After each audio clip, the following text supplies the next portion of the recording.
आज मी बनवते fish fry. हे आहे सुरमई फिश। आता याला मी मॅरिनेट करून ठेवते, ते तुम्हाला दाखवते मी कसं करते ते। याच्यात मी लिंबू टाकते, एक लिंबू किंवा दीड लिंबू, डिपेंड तुमचे फिश किती आहे। तुम्ही एवढ्या फिशला दीड लिंबू टाकते। आजकाल जास्त रस पण नसतो, तर गरमी आली ना, तर लिंबू एवढे चांगले नाही आहेत आता।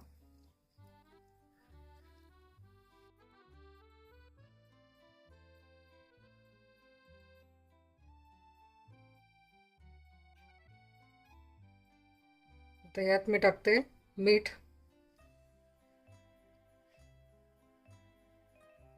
नंतर आपण जेव्हा मसाला बनवून यायचा, मसाला लावून यायला, तेव्हा पण थोडं मीठ टाकणार मी। त्या अंदाजाने थोडं थोडं करून टाका मीठ। त्यानंतर हळद टाकणार,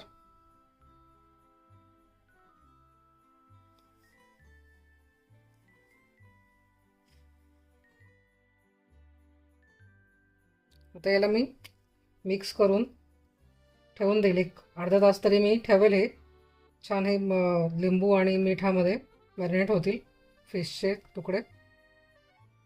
तुम्ही याच्याऐवजी कुठली पण फिश घेऊ शकतात, तुम्हाला जी आवडत असेल ती, पण मॅरिनेट असंच करा। याच्याने तो एक जो फिशला वास असतो ना, तो अजिबात राहत नाही। त्याच्यामुळे ही प्रोसिजर करणं जरुरी आहे, हे करायलाच लागते। बरेच जण डायरेक्ट करतात, म्हणजे हे असं करणं गरजेचं आहे। कारण काय ना, की एक वास असतो ना मच्छीला, तो राहत नाही लिंबू लावल्यामुळे, मीठ लावल्यामुळे। आणि बरेच जण काय करतात की एकत्रच सगळं मसाले बिसाले सगळे टाकून देतात, आलं लसूणची पेस्ट वगैरे। तसं मी नाही करत। मी हे जे पाणी असते ना, नंतर अर्ध्या तासाने मी जेव्हा फिश फ्राय करायला घेते, याच्यातलं मी हे पाणी काढून टाकते। कारण काही बॅड स्मेल वगैरे असतो ना, तो निघून जातो।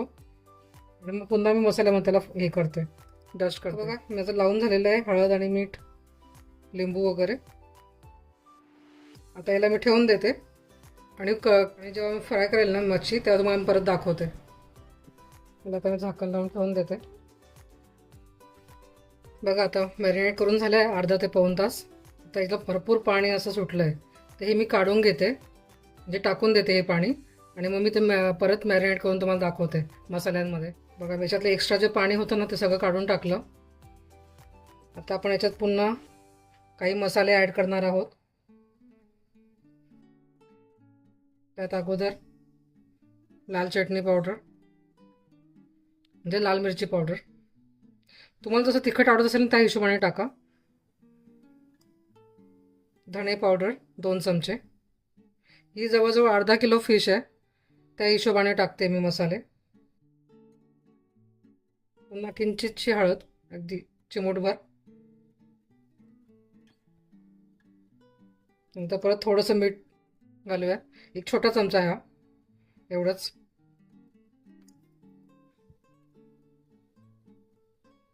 नंतर यात मी टाकते मालवणी मसाला।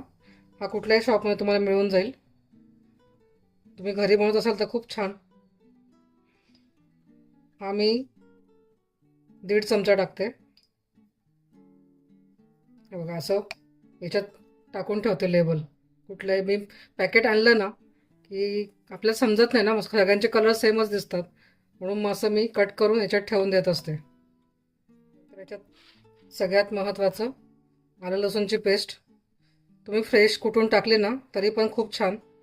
मी सध्या नाही केलेली आहे माझ्याकडे, मला थोडा टाईम नव्हता, म्हणून मग मी आपली रेडीमेडच टाकते। हे मी 2 चमचे टाकले, पोहे खायचे चमचे असतात ना, हे मी मदरची घेतली आहे। बस, आणि आता याला मिक्स करून द्यायचं छान। प्रत्येक तुकड्यावर ते मसाला लागला पाहिजे, अशा पद्धतीने। दिसते का तुम्हाला? दोघं साईडने व्यवस्थित मसाला लावून घ्यायचा।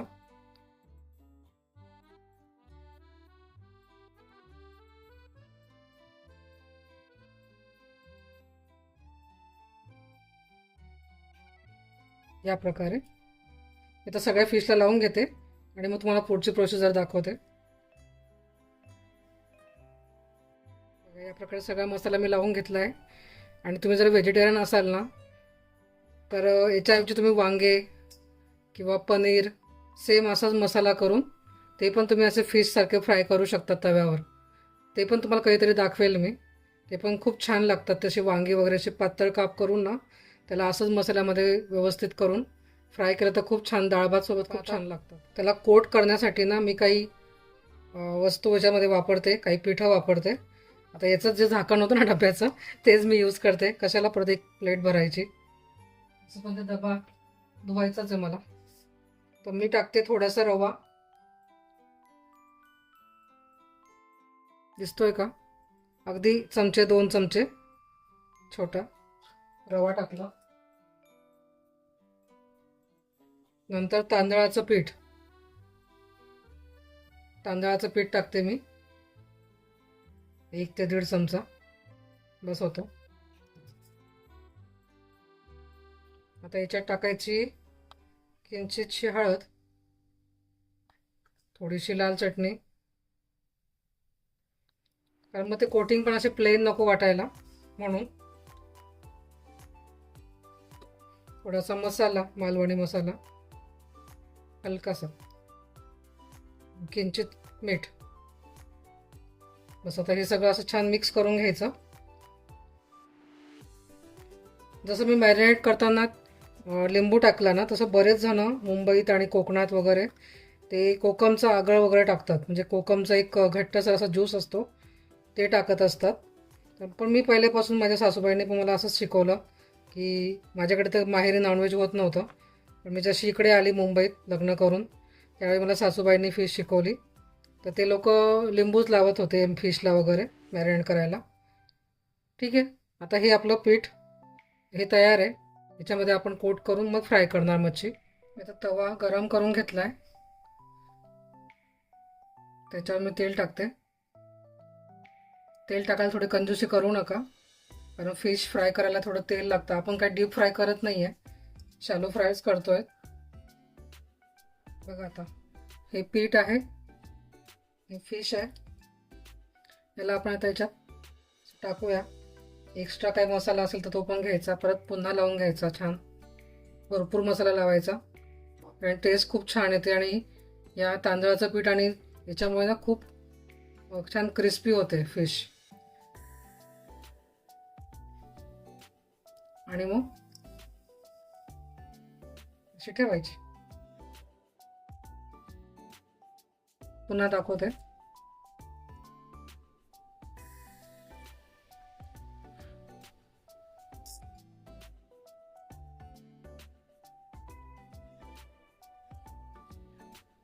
मी फिश बनवते खूप छान असं सगळेजण म्हणतात, पण मी खात नाही.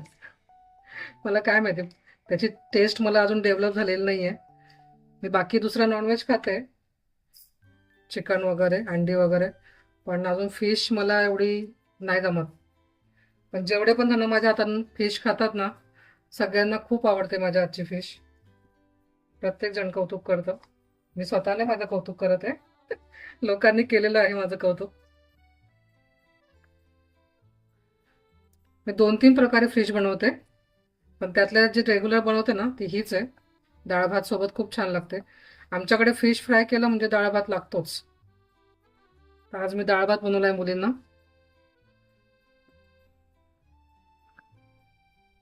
माझ्याकडे माझ्या दोघी मुलींना आणि यांना नॉनव्हेज खूप आवडतं. एका साईडने होऊन गेले, त्याला सारखं सारखं पलटवत नाही राहायचं.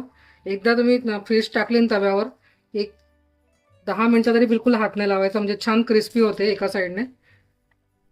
हे बघा आता असं उचलली मी, कसली तरी हेल्प घ्या, चमचा घ्या किंवा आता माझ्याकडे सुरी आहे जवळ. हे बघा असं पलटवलं किती छान क्रिस्पी झाली बघा एका साईडने.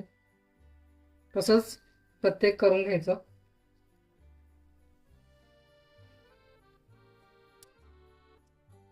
दिसतंय का तुम्हाला? ते अजून जवळून दाखवू.